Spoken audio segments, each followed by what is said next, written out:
Hai, berdasarkan keinginan. Assalamualaikum. Semoga sehat selalu ya teman-teman yang hobi sejarah. Kali ini kita akan bahas tentang sejarah Datuk Lesmana Bat 1 ya. Tepatnya dia yang dimakam di Bukit Batu. Kemarin udah lama ya kita sempat posting, belum sempat kita mencari narasumber, tetapi kita alhamdulillah berjumpa dari narasumber yaitu Bapak Latif, sejarawan Kampar.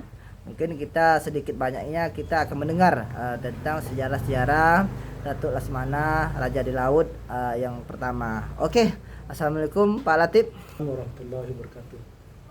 Gimana Pak sejarah Datuk Lesmana Raja di Laut itu Pak? Dengar info itu dari Rumbio Pak. Apa tanggapan Bapak Pak? Selamat sore para pemirsa pecinta sejarah dari seluruh wilayah Nusantara yang berbahagia. Baiklah, di sini kami sampaikan data sejarah yang sepanjang kami tahu berdasarkan cerita dari mulut ke mulut, turun temurun, dari datuk-datuk kita terdahulu, kemudian dari sumber-sumber terbaru beserta data-data yang terbaru kami dapatkan ya. Ini bisa kami sampaikan sini berupa data yang sebenarnya. Jadi adanya informasi ke sana ke sini kemari dan segala macamnya tentang Datuk Laksamana. Baiklah kami sampaikan kisah yang sebenarnya. Mungkin karena waktunya agak panjang, sesi ini kita bagi 3 nantinya. Ya, ini adalah bagian yang pertama. Baiklah. Sebetulnya Datuk Laksamana itu ya itu berasal dari Kampar. Tepatnya beliau adalah dari orang tuanya dari Danau Baiyah, yaitu batas antara air Tiris dan Rumbio. Jadi Datuk Laksamana ini dapat gelar dari Datuk Laksamana itu karena dia tu dubalang daripada nenek mamak 12 air Tiris. Nama aslinya adalah Aziz, Abdul Aziz. Kalau orang Kampar, kalau nama Aziz ini namanya Haji. Nah, dia dubalang daripada suku Mandeliong. Dengan pucuk sukunya itu Datuk Pengulu Bosau. Ini amat 12 air Tiris lama, itu termasuk Rumbio. Artinya batas antara air Tiris dan Rumbio. Dulunya antara air Tiris dan Rumbio itu adalah satu mamak. Dan 20, kalau di Kuok lengkap 20. Kalau di air Tiris ini mamak 20-nya 12 di air Tiris, nenek mamak 8 di Rumbio. Nah, kami masuk ke ceritanya.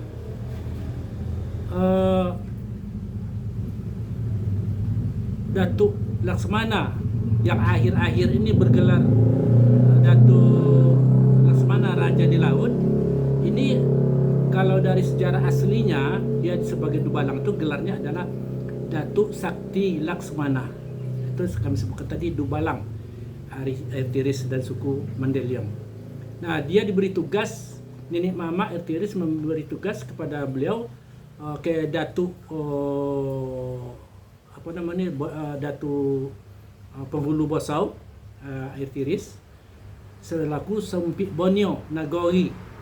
Artinya dia itu adalah diberi tugas. Nah, oleh Datuk Pengulu Bosau nan bungsu dituakan itu akhirnya menyerahkan kepada dubalangnya, yaitu Datuk Sakti Laksamana ya.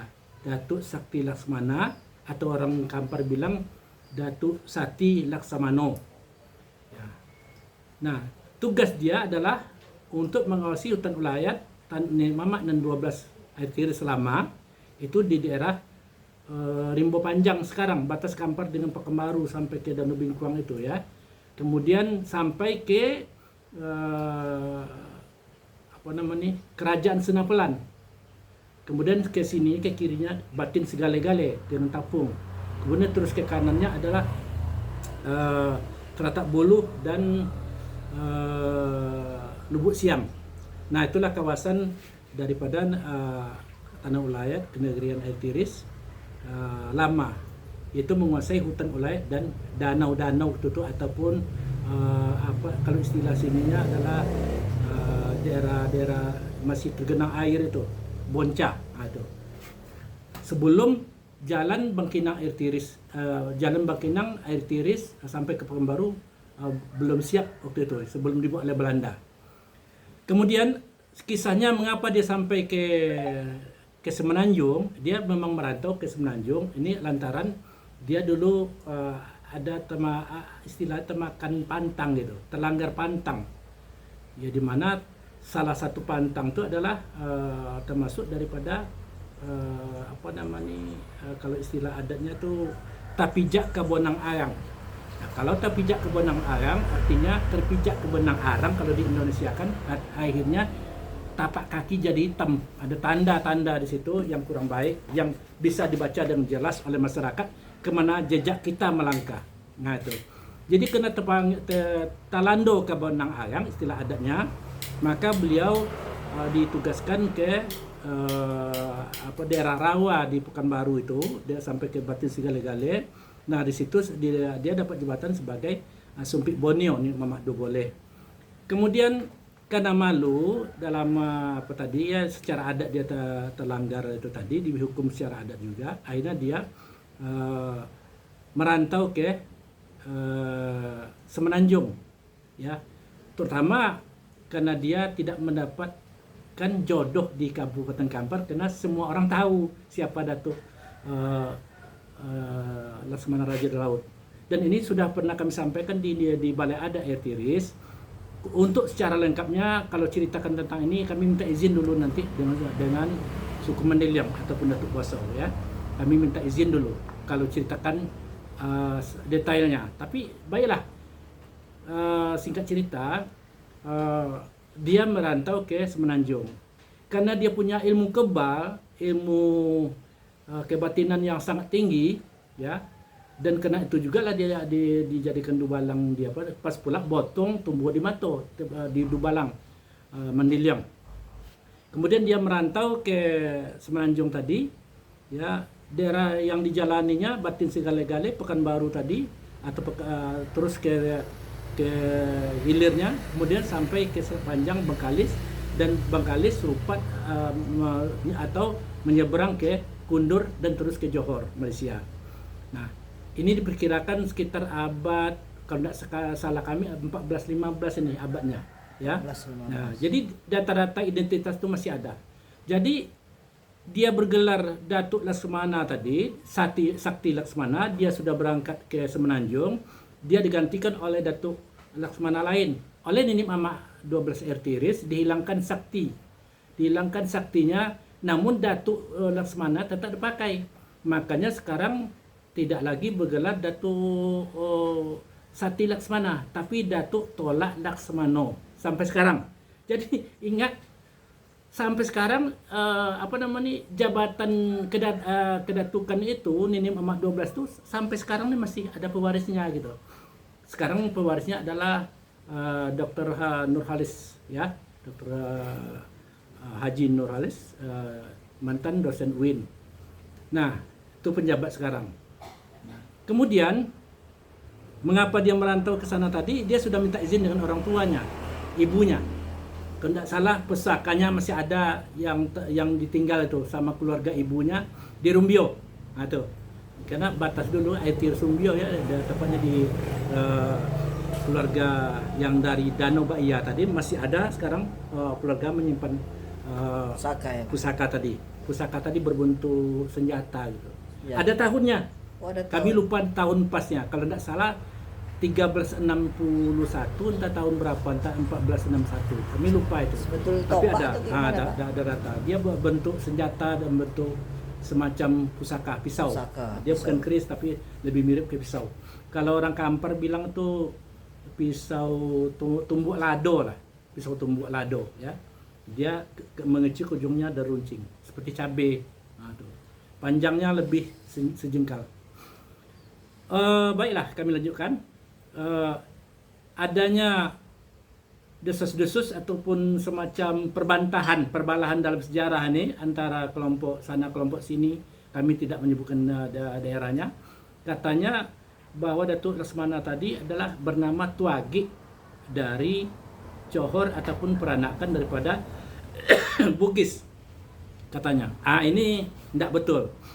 Ya, dia sebetulnya bukan Tuagik. Tuagik itu nama yang ditulis oleh Belanda atau Portugis, karena G dalam sana itu bacanya J atau baca di sana G, ya.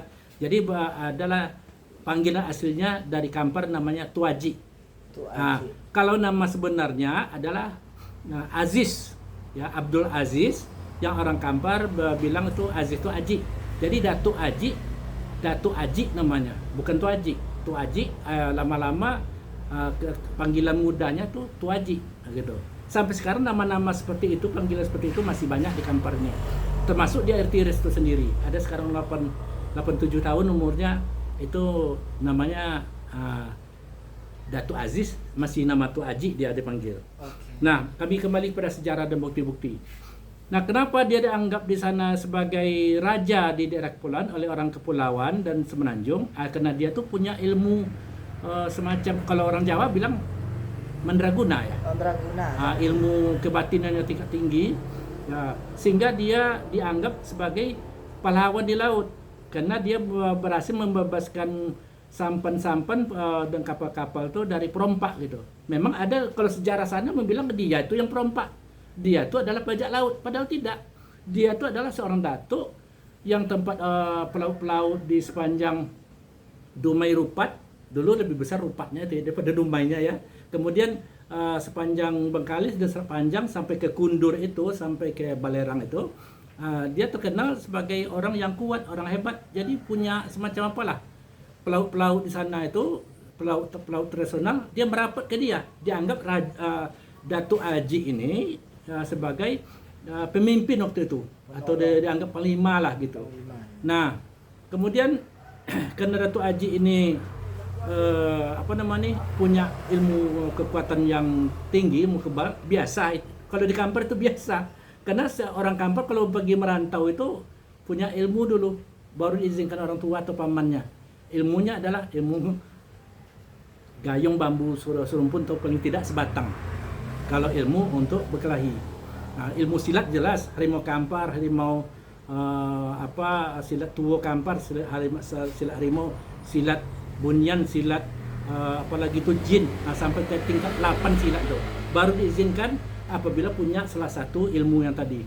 Ya, kalau tidak, yang paling mudah kalau baru diizinkan melaut ataupun merantau dari Kampar ini, orang sana bilang budak ulu, ya. Kalau orang Kampar itu, orang-orang kepulauan itu bilang budak ulu, terkenal kuat, ilmu batin memang kuat gitu.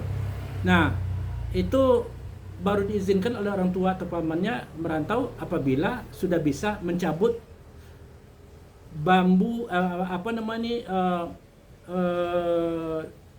kelapa satu batang, dicabut dengan tenaga dalam gitu. Kalau tadinya kan bambu digayung gitu kan. Kalau tidak, mencabut bambu sebatang, kelapa sebatang, atau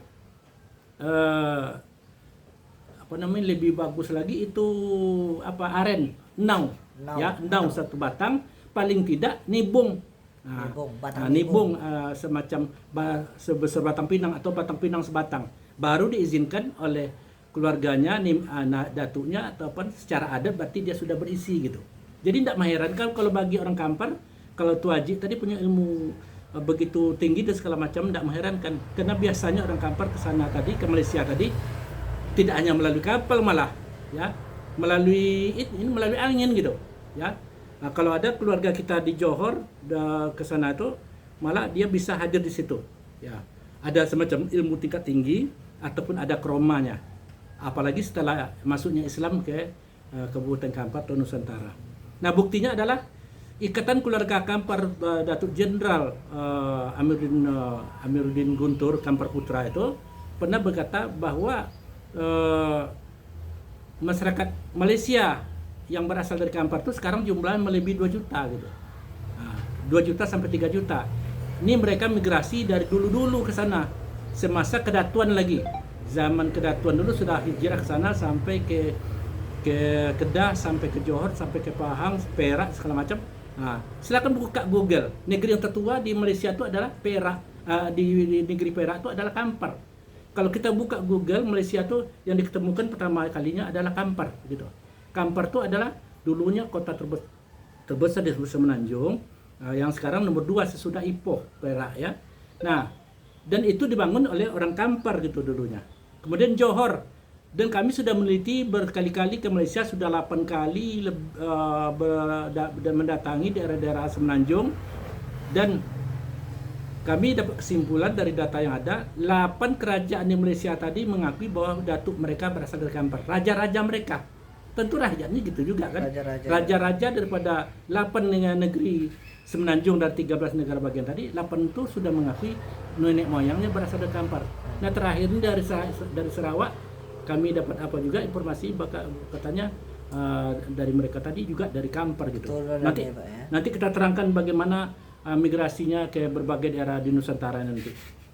Nah, sekarang kita masuk kepada Bapak Tuaji ini dulu, Datuk Tuaji. Nah, kenapa dia berkuasa di Dumai, Rupat dan Selat Panjang segala macam? Mengapa tidak di Kampar? Tadi sudah kami sampaikan, di Kampar dia terusir gitu, karena terpijak ke Bonang Alang, istilah bahasa Kamparnya. Kemudian mereka saat dibesarkan di daerah Bukit Batu, daerah Rupat dan segala macam tadi, sehingga dilanjutkan oleh cicit-cicitnya tadi. Dan ini kebetulan tahun 2002 5 orang utusan daripada Dumai dan tambah kawan, tidak salah 2 atau 3 orang cicit-cicit dari Datuk Laksamana Raja di laut itu datang ke tempat kami gitu. Dia membawa benda pusaka dari Datuk Laksamana ini, diperlihatkan kepada kami. Waktu itu foto aja baru ya. Nah, kami bilangkan jaga baik-baik, jangan dijual, jangan sampai hilang, jaga baik-baik. Ciri khasnya kami sudah menengok langsung, karena situ ada fotonya. Kemudian katanya ada 4 yang istimewa, yang gambar yang 2 itu dibawanya ke kami. Dia mengatakan bahwa nenek moyangnya memang berasal dari Kampar, datuknya tadi, Datuk Laksamana Raja Laut tadi berasal dari Kampar. Di mana negeri Kampar, Pak? Maka kami sampaikan waktu itu negeri Kamparnya itu daerah antara Air Tiris dengan Rumbio gitu. Tepatnya lagi adalah dekat Danau Baia. Sejarah perjalanan itu ikan apa namanya? Ikan yang terkenal di daerah Bengkalis apa tadi? Aduh, itu ikan dari Sungai Kampar itu apa? Ikan, aduh, kami lupa pula. Bentuk ikan macam ikan kapi atau ikan barau gitu. Nanti sambil cerita kita nanti ikan tuna itu buktinya ya. Nah, kami lanjutkan. Dia mengakui bahwa datuk tadi datang dari Kampar. Itu keturunan cicit-cicit dari langsung dari sana. Kemudian tahun 2021 kalau tidak salah, kami dengan Ketua Yayasan Kedatuan Melayu Nusantara, Dr. Hairil Anwar, datang ke Bengkalis gitu. Nah, menjumpai keturunan daripada Datuk Laksamana Raja di Laut tadi. Nah, kemudian ada sekitar 2-3 orang keluarganya dan termasuk cicit tadi datang ke kami. Ya, waktu itu kami buka cerita, dia juga mengatakan sebelum kami cerita, dia datuk kami dari Kampar juga, Pak katanya. Nah, sudah itu dia minta cerita yang sebenarnya. Kami ceritakan yang sebenarnya, dari mana mereka berada, daerah Kamparnya di mana, ada kami ceritakan. Dan keturunannya langsung mengatakan datuknya dari Kampar. Dan dia bertanya tentang sesuatu yang terjadi di keluarga mereka. Mulai dari Rupat, Dumai, Selat Panjang, Bengkalis sampai ke Kundur tadi diceritakannya bagaimana keadaan keluarga kami begini-begini, Pak. Apa kira-kira penyebab? Jadi yang ditanyakan tadi, kami stop dulu pertanyaannya, tidak kami sebutkan di sini. Nah, karena dia minta pendapat kami jawab begini. Nah, itu langsung dari dia. Ada semacam resiko atau semacam kolak dari keluarga dia, sehingga sampai sekarang keluarganya adalah yang dibilangnya tadi. Tidak perlu kami sebutkan di sini. Nah, kalau mau berdiskusi oke, kita sebutkan, kalau dialog oke. Nanti kami juga berencana menulis dalam bentuk buku tentang sejarah ini, tentang sejarah Datuk Laksamana ini, karena nampaknya perhatian masyarakat cukup besar ya. Iya. Dan bagi orang Kampar, orang seperti Datuk Laksamana Raja di Laut ini banyak nih. Seluruh daripada Dubalang-dubalang Kampar di tingkat ilmu tingginya itu seperti dia Datuk Tuaji itu, Datuk Tuaji itu. Ya, kemudian baik Dubalang tuh nenek mamanya sudah punya ilmu tinggi dulunya. Dulu ya sebelum Indonesia merdeka lah, ataupun sampai tahun 1960 masih.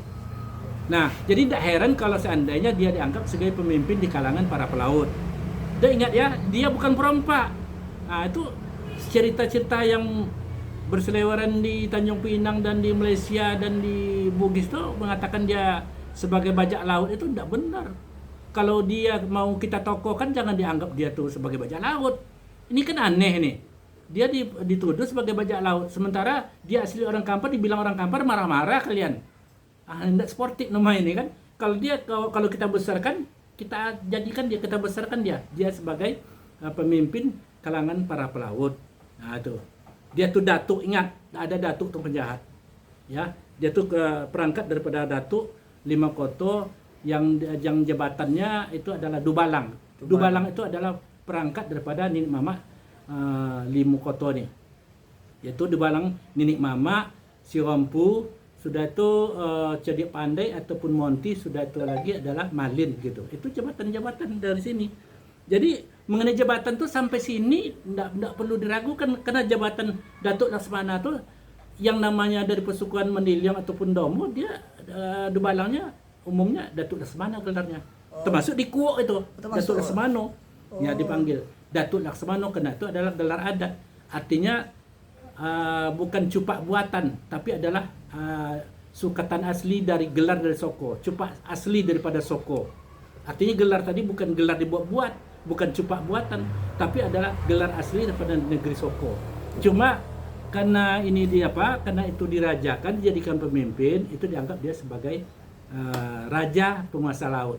Dan kepada kami, Cici tadi pernah memperlihatkan kepada kami adanya peta tanah ulayat, yaitu antara Bukit Batu, kemudian tanah di Pulau Rupat, Dumai, terusnya memanjang lagi sampai ke Bakalis, sampai panjang tuh sampai dan seterusnya tadi.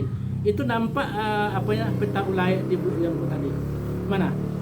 Ya, jadi peta ulayat tadi tetap punya datuk daripada nenek mama ada Andiko gitu. Artinya nenek mama yang Kampar atau Andiko 44. Kenapa dia punya tanah ulayat?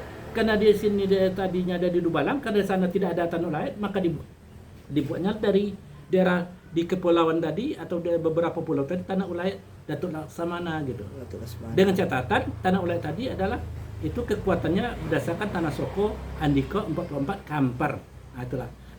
Mohon maaf karena suara terganggu nih, kami baru siap kena musibah juga, tapi karena ini permintaan daripada anak-anak muda, daripada bertengkar di Facebook lebih baik Pak jelaskan katanya. Mengenai jelas sampai detail nanti kami tulis dalam bentuk buku nanti, saksi-saksi segala macam dan apanya ada. Terima kasih atas pemerhati sejarah. Tidak usah ini kita pertengkarkan. Dan kami berpesan juga, jangan sekali-kali menganggap tokoh-tokoh kita dianggap sebagai bajak laut gitu. Kalau sudah tahu apalagi Kerajaan Sriwijaya dulu ini lahir dari bajak laut Palembang, tidak salah itu. Kerajaan Sriwijaya itu di kedatuan di Muaratakus, dan semua gelar-gelar daripada kedatuan Nenek Mama ini adalah dari Muaratakus ya. Nenek Mama itu cikal bakal daripada kedatuan Sriwijaya itu pemerintahan adatnya gitu. Jadi Andiko 44 daripada 44 kenegarian yang punya koto yang besar tadi, itu pecahan situ. Salah satunya yang merantau ke sana sampai ke sana tadi adalah Datuk Laksmana, dan termasuk juga raja-raja di Pahang, di Perak, di Kedah, kemudian di daerah apalagi itu masuk Melaka, ya Selangor dan segala macamnya, itu mereka tuh berasal dari Kampar. Keturunan ya Pak. Ya, kalau diizinkan nanti kami cerita tentang Kerajaan Perak dan Pahang. Nah, kalau ada waktu nanti, kenapa? Bekas peninggalannya masih ada sini. Kemudian 4 dari para raja-raja di Semenanjung itu meninggalnya di Kampar, termasuk permaisurinya. Mungkin sudah kita bilangkan atau Tun Fatimah ya Pak ya. Tun Fatimah itu ya. Kemudian Sultan Mahmud Shah. Kemudian yang lagi itu yang belum kami jelaskan sini adalah Raja Perak yang ke-8, Alauddin, maaf Salahuddin, bukan Alauddin tapi adalah Salahuddin Raja Kobat yang meninggal di Kampar tahun 1636. Nah, jadi rata-rata ada, bahkan ada bendanya. Nanti kami perlihatkan, ya. Atau kita perlihatkan sekarang ini waktu singkat ya. Iya. Nanti lain part, kali kita part kedua lah kita ya nanti, boleh Pak. nanti bapak kedua. Nah ini maaf, sejarah Datuk Lesmana Raja Laut kita potong sampai di sini dulu karena ceritakan detailnya panjang nih. Tapi kalau seandainya dari Kepulauan Riau, orang Tanjung Pinang, orang Batam, Johor segala macam, tambah dengan Dumai, Bengkalis dan sepanjang, setuju kita filmkan ini, nanti kami buat cerita filmnya dalam bentuk Animasi.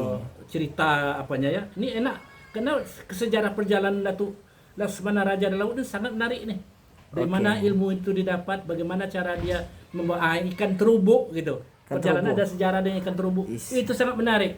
Bahkan kami lihat kalau di film kan ini bernilai Story. internasional, story internasional jatuhnya kalau diapakan kan karena menarik gitu. Dan ini bisa dibuktikan. Bagaimana membuktikan? Memanggilkan terubuk itu. Terubuk Nah, ya. mau enggak Pemda Bengkalis? Karena ada yang menganggap tuh orang Johor, silakan panggilkan terubuk nanti. Ada yang menganggap katanya dari Bengkalis, ya coba. Ada yang menganggap tuh dari Bugis atau dari Makassar, coba. Dan kami sesuai dengan data yang kami terima dan turut cerita turun temurun, dia membawa ke sana tadi ikan terubuk, panjang ceritanya, ya nanti kita cerita, masih bisa dipanggil lagi oleh keturunan-turunannya. Bagaimana caranya? Nah, kita tunggu tanggal mainnya. Oke, Terima kasih. Bang. Oke. Assalamualaikum warahmatullahi wabarakatuh. Waalaikumsalam warahmatullahi wabarakatuh.